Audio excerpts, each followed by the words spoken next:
r/AskReddit. People of Reddit who have been prosecuted for illegally downloading movies. What happened? My mom, age 81, got a cease and desist from her internet provider, who is also her cable provider, because of illegal downloading.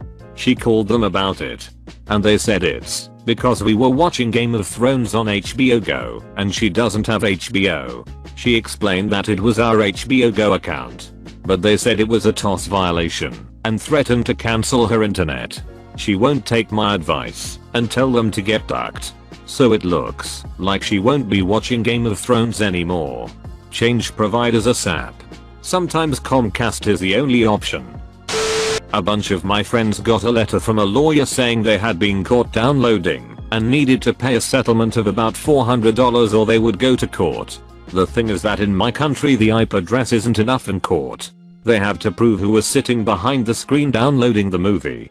They can't do that, so they were basically just fishing and hoping someone would get scared and pay. In the US, because technically, that's a disbarment level offense for lawyers in most US state bars. OC might have been confused about it being from an actual lawyer. Oftentimes these sorts of messages will come from either your ISP or some third-party intellectual property protection service that isn't actually a lawyer, but intentionally tries to look very formal and uses legalese to try and trick you. My roommate's internet is billed in my name, so I get all the notices. It's kind of hilarious. Honestly, whenever one of them forgets to try even a little bit to be sneaky, my ISP notifies me of whatever they've binge watched. Got a letter the other day telling me I'd downloaded 3 seasons of Degrassi. I live in Canada, so they basically just send me an email with a threatening attachment. Canada laws say you can only charge the cost to buy the movie or song new, i.e. $2 $15, not the $4,000 per song that American courts say you can charge.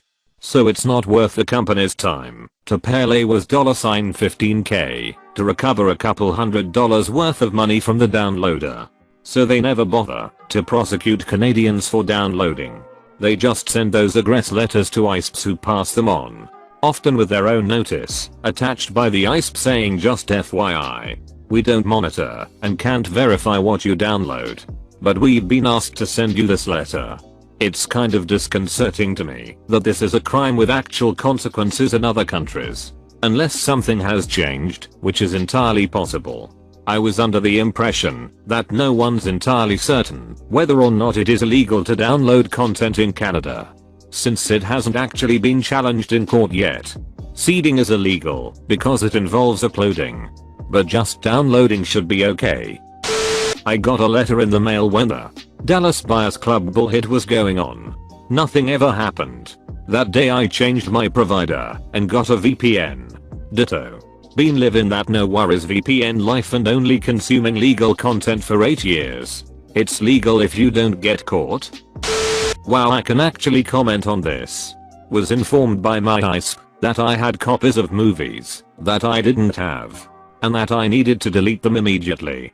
I had an unprotected Wi-Fi at the time, my mistake. I was then contacted by a law firm from California saying I was a defendant in a class action suit and I could settle the claim for $XXX or go to court where I would surely lose. Contacted a friend of mine finishing his law degree and had him contact said law firm. They were your typical copyright trolls that have been written about, prosecuted, and most recently jailed for their actions. After speaking with my friend, they dropped all contact with me and I never heard another thing about it. TL. Dr. Copyright Trolls. Hide yo kids. Hide you Wi-Fi. Out in Jamaica. ISPs don't really care about our downloading habits, no repercussions really. So I guess you could call me a pirate of the Caribbean. BRB moving to Jamaica. Just today I was browsing Theparata Bay and forgot I was using a new computer without ad block. I immediately got a pop-up saying that piracy was illegal in my country and could carry serious consequences. I froze for a second. I'm really paranoid. Then remembered that my country doesn't give a duck about anything at all and continued on my merry way. My cousin downloaded some songs on a friend's computer and they received a complaint. They freaked out. refused to contest anything, and he wound up having to pay like $80 a song for a 12-song album. That's $960 for all you simple folk. Thank Mr. Math. An ex-GF of mine got caught for downloading some music and was threatened with jail time if she didn't pay. I think it was $3,500, which she was from a rich family, so she did.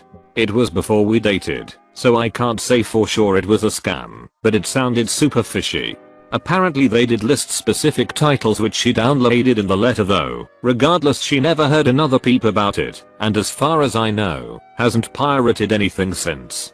I'm gonna go ahead and say she got scammed pretty hard.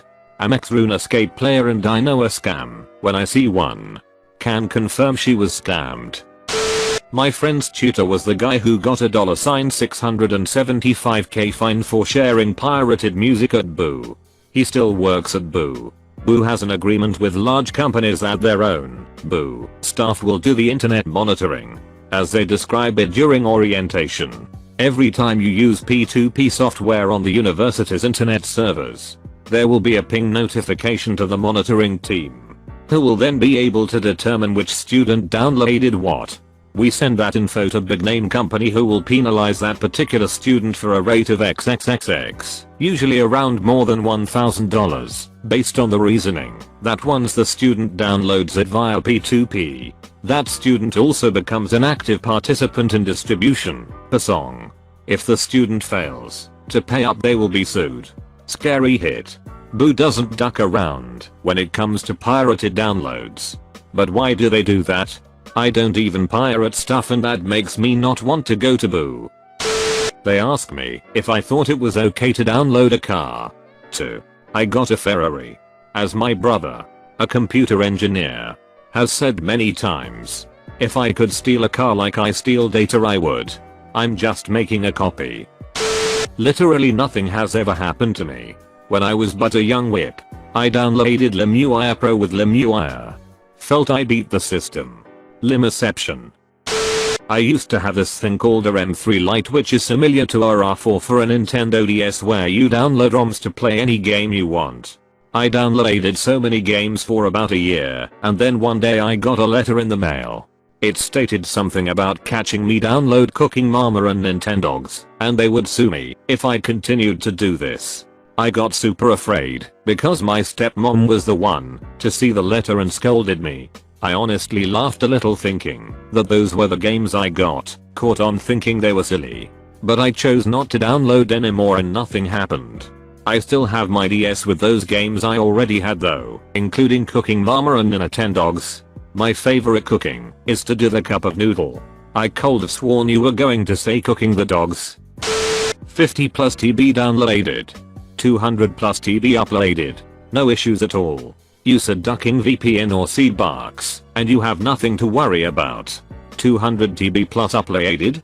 The hero we don't deserve. Thank you for your service. Cedars are the new military men. I remember downloading the entire Star Trek TV series. I thought to myself, if there was ever a time I'm going to get a letter from my ISP, this is it. Sure enough. About 10 days later, a letter from my ISP is on my doormat. Naturally, I worry as I open it, only to read to the effect of, "We've noticed a lot of bandwidth usage on your connection lately, and to get the best speeds we advise you download out of prime time hours. Around 2200 hours onward." Laughed so hard. They just want to make sure you can pirate peacefully and conveniently. While I was never prosecuted, we did receive a cease and desist letter from Warner Brothers. This was probably in 2012 or so. We used to download movies via Voos, but a buddy told us to try torrents from Pirate Bay. So we used it to download Inception. We really disliked using it, but I forget why. Anyways, fast forward a few weeks, months, and we received a letter in the mail from our service provider. Sure, Canadian. Warner Brothers had our IP address, which legally belongs to our service provider, and quoted the date, time and movie title. Along with that letter, Shaw sent us their own letter, which basically said, "We aren't passing on your personal information this time, as we are sure you made a mistake and it won't happen again. It's good to be Canadian. Don't you just hate it when you Google ravioli recipes? but you end up accidentally downloading a Lamborghini instead? Carrot crickets. Nice try. FBI. Not sure how the full-blooded Irish fit into all of this. Not prosecuted. But this seems as good a place as ever to tell this story. While I was home for break from college, my parents started getting copyright strikes from Comcast and told my brother and I to stop torrenting. Okay. Fine. I would just torrent at school. A while later I was using my parents' Comcast account for something, and I saw that you could check your copyright strike history, where it would list the titles of what you got caught downloading. We had a few strikes, and it was mostly movies and music, and one porno I'd downloaded. Weird porno, too. My parents never brought it up, but I know they saw it, and that they've probably had to wonder which of their sons is into such weird hit. What was the porno, man? Backdoor slaps 9. Well, you might want to actually ask for a specific country. Each one is different. I have been prosecuted 3 times. Once for downloading a movie, but I was actually prosecuted for a piece of music in the actual movie. That cost me around €100, when their original asking price was about €900. A second time I got prosecuted for a game. The original asking price was €600. I got myself a lawyer. Denied their claim. Didn't hear from them for 2 years. Then shortly before the deadline for it to be thrown out I heard back from them. Now it was up to €900. Again. Lawyered up and denied their claim. Has been 5 months now. Still haven't heard anything back from them. The newest claim is for an episode of The Big Bang Theory. It just arrived today and they want €500 for it. Going to my lawyer on Monday first thing. Mind you, this is in Germany and there are several lawyers who exclusively deal with representing those companies. Often for specific TV shows and films. Usually getting those that have the highest frequency on torrent sites. I personally didn't even realize downloading a TV show that is on public TV in Germany was illegal. Wouldn't it be cheaper to buy all the movies, shows, songs, etc. than paying that many times for a lawyer? I think I'd stop or get a VPN after the first lawyer payment. It's pretty common to have law insurance in Germany, Rechtsschutzversicherung. That means you don't pay extra to go to a lawyer in those cases. You just pay your monthly insurance fee and got everything covered. All I can say is, don't use YouTube to MP4 on a paid YouTube movie. I really want to hear the story behind this. Grab some popcorn and huddle around everyone. I always expected South Park or similar to do an episode where everyone in the world got sued by the recording industry, who then became financial overlords of Earth. They did do a similar episode. It was about illegally downloading music. I don't remember much, but it more so made fun of the celebrities. A cop showed the kids the costs of their actions. Like Britney Spears could only buy a private jet that only had 1 shower instead of 2 or something along those lines, lol. She had to settle for the private jet that didn't have a remote controlled sound system. She had to adjust it manually. Torrented constantly at a religious school. Then torrented a single porn video. And they instantly emailed and ratted me out to everyone in my dorm and my bishop, who then ostracized me. Threatened to kick me out of school unless I went to bullhead meetings with various people about overcoming this obstacle. Duck Bayou. You attend Bayou. What did you expect? It's literally a university for Mormons. They aren't even slightly subtle about it. Being surprised they are mad about porn is like being surprised they want you to go to temple and have gone on a mission. That is to say, entirely nonsensical. If you don't want to play by LDS rules, don't attend an LDS university. I feel like that's pretty obvious. Got a letter. Here in Australia. It was 10 years ago. I sent it straight back to them with some smart ass comments daring them to do something. Nothing happened. Why is Australia so awesome? Ducking like and subscribe.